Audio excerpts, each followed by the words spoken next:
नमस्कार। आज हम हिंदी में एक वीडियो बनाऊंगा मैं, और स्टॉक मार्केट की इस पे चर्चा होगी आज।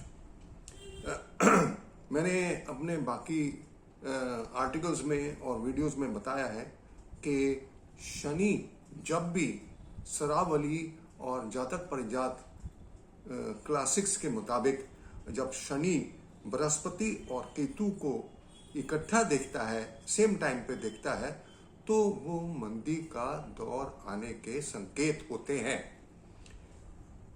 अभी शनि वक्री है और फॉलन है कैप्रिकॉर्न में, और वो बृहस्पति को पाइसेस मीन राशि में देखता है तीसरी दृष्टि से, और सातवीं दृष्टि से केतु को तुला राशि में देखता है।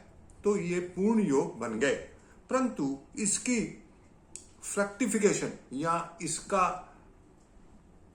स्टॉक मार्केट पे असर कब आएगा, सबसे बड़ा प्रश्न ये उठता है। अगर हम 16 तारीख की सूर्य संक्रांति, कर्क संक्रांति को देखें, तो उस टाइम मीन राशि उदय हो रहा है और उसमें बृहस्पति लगन में है और वो 5वें घर को देख रहा है, और 5वें घर में सूर्य बैठा है। तो क्या दिखा, 5वां घर हमारा स्पेकुलेशंस का और स्टॉक मार्केट का होता है। क्योंकि बृहस्पति उसको देख रहा है तो स्टॉक मार्केट ऊपर जाएगी। सिर्फ एक ही इसमें एक नेगेटिव पैरामीटर है कि चंद्रमा जो है वो 12वें घर में। अगर चंद्रमा 12वें घर में नहीं होता तो मार्केट बहुत तेजी पकड़ सकती थी, परंतु एक महीने के लिए जब तक सूर्य कर्क राशि में है तो मार्केट ऊपर का ट्रेंड में रहेगी, ऊपर की दिशा में रहेगी। परंतु 17-18 अगस्त के बाद क्वेश्चन ये उठता है कि क्या ये मार्केट 17,000 क्रॉस करके 17,500 को भी क्रॉस करेगी। तो वो मेरे को थोड़ा मुश्किल लगता है। मेरे को लगता है कि मार्केट जो है वो 17,000 लेवल के आसपास रह सकती है जब तक सूर्य कर्क राशि में है, क्योंकि बृहस्पति उसको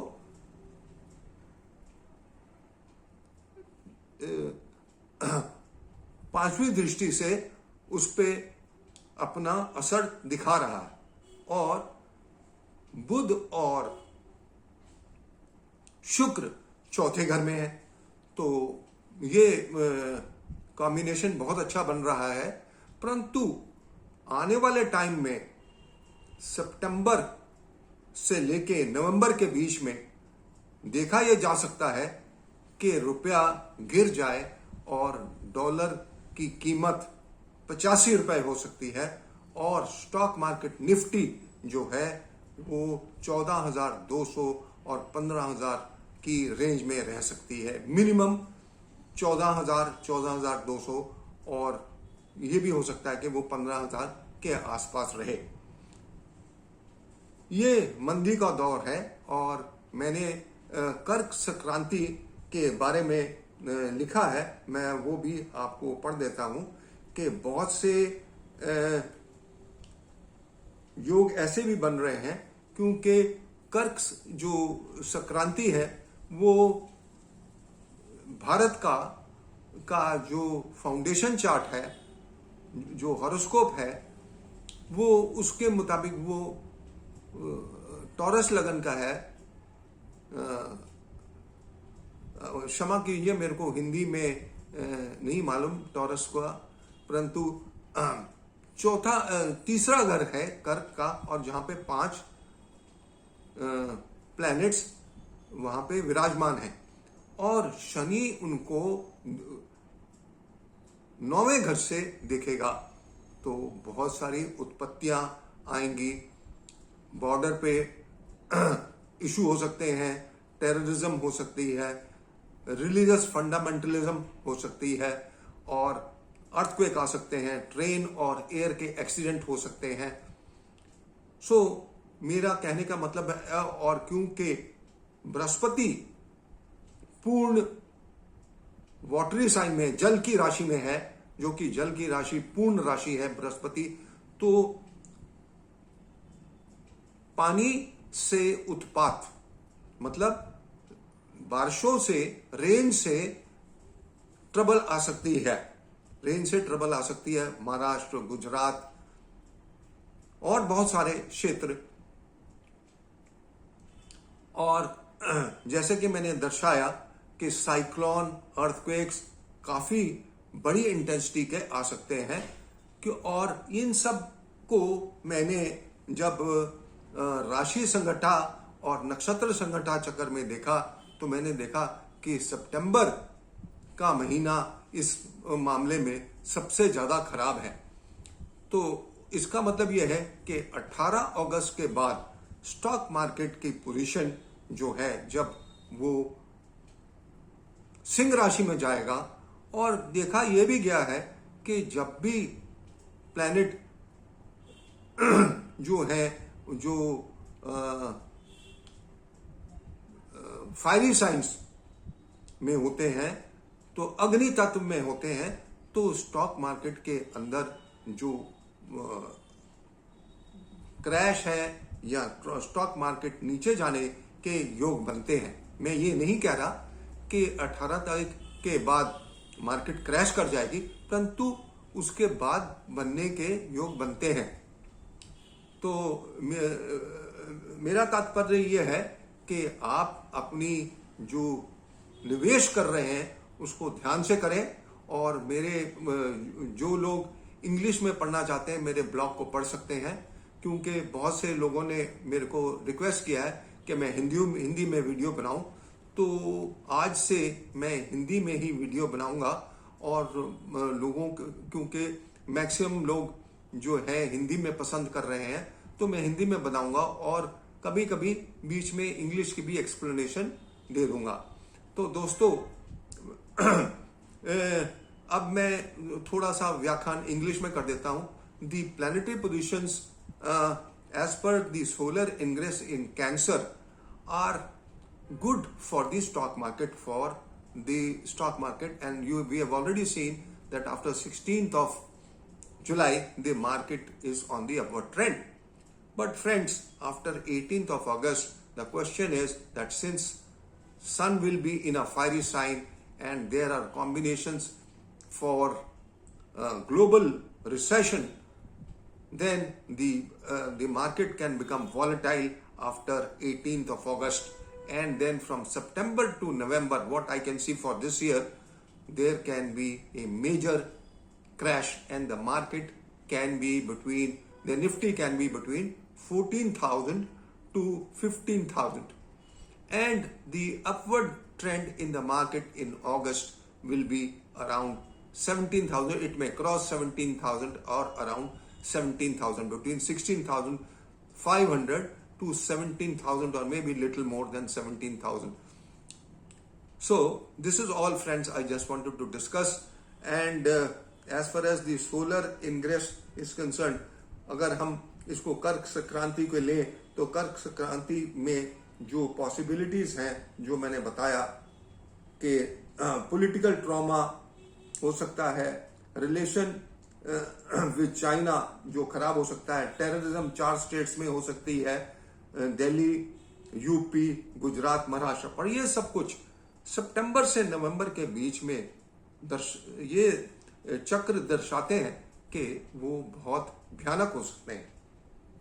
रिलीजियस फंडामेंटलिज्म हो सकती है, मास रिप्रेजेंटेशन अगेंस्ट गवर्नमेंट हो सकती है, floods and havoc from floods as per D6 and D8 chart जो एस्ट्रोलॉजी के हैं, वो ये भी दिखाते हैं कि वायरस भी अपना सिर दोबारा से दिखा सकता है, जबकि वो इतना घातक ना हो।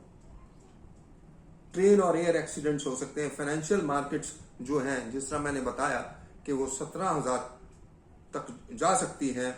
Blast, fire, terrorism of any kind, effects of Angarak Yog will be seen in this month with dimension Angarak Yog, जबकि दोनों मार्स और राहु एक ही नक्षत्र में है, भारिणी नक्षत्र में है, और भारिणी नक्षत्र का जो डायटी है वो यम है, और शनि जो है वो हमारे कर्मों का फल देता है, और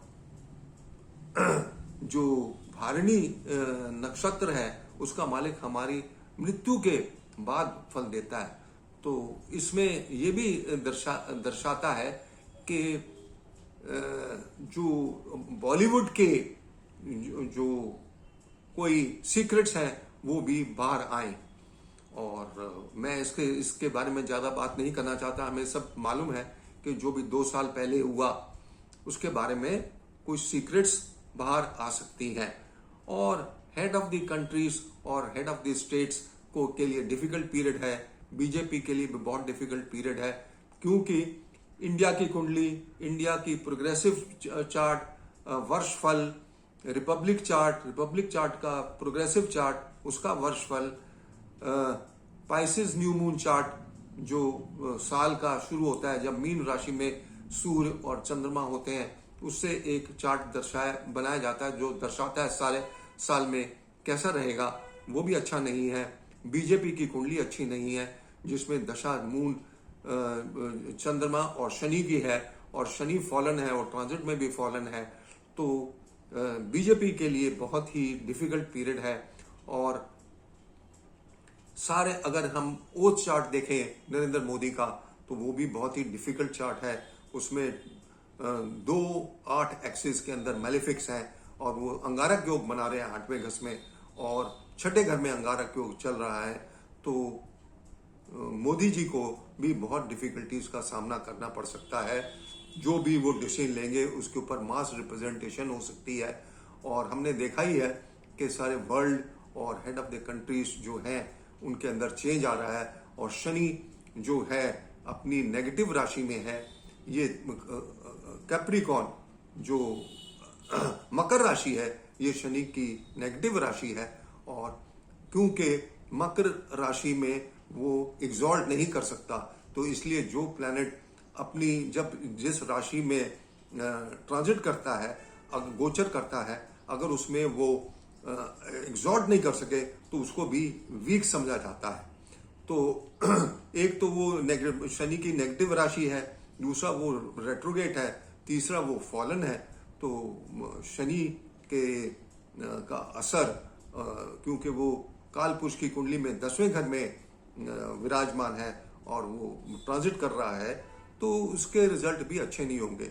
उन लोगों को जिनके कैप्रिकॉन मकर राशि में केतु है और शनि उनके लिए पॉजिटिव नहीं है, जो कि कर्क लगन या लियो लगन, तो उनको और उनकी 7.5 भी चल रही है, तो उनके लिए बहुत ही डिफिकल्ट पीरियड है। सो इससे बस इसी के लिए मैं आप ये सब वीडियो बनाना चाहता था, और एक्सपेक्ट करता हूं कि आपको ये वीडियो मेरी हिंदी में पसंद आई, और मेरी चैनल को सब्सक्राइब करें और लाइक करें, ताकि जो भी मैं वीडियो बनाऊं तो वो आप तक पहुंच सके, आप उसको देख सकें। मेरा डिस्क्लेमर क्लॉज एप्लीकेबल है कि जो भी निवेश करें वो आप अपने मर्जी से करें। मेरे कहने के मुताबिक जो भी लॉस या प्रॉफिट हो वो मैं उसके लिए जिम्मेवार नहीं हूं। तो इसलिए कृपया इस चीज का ध्यान रखें।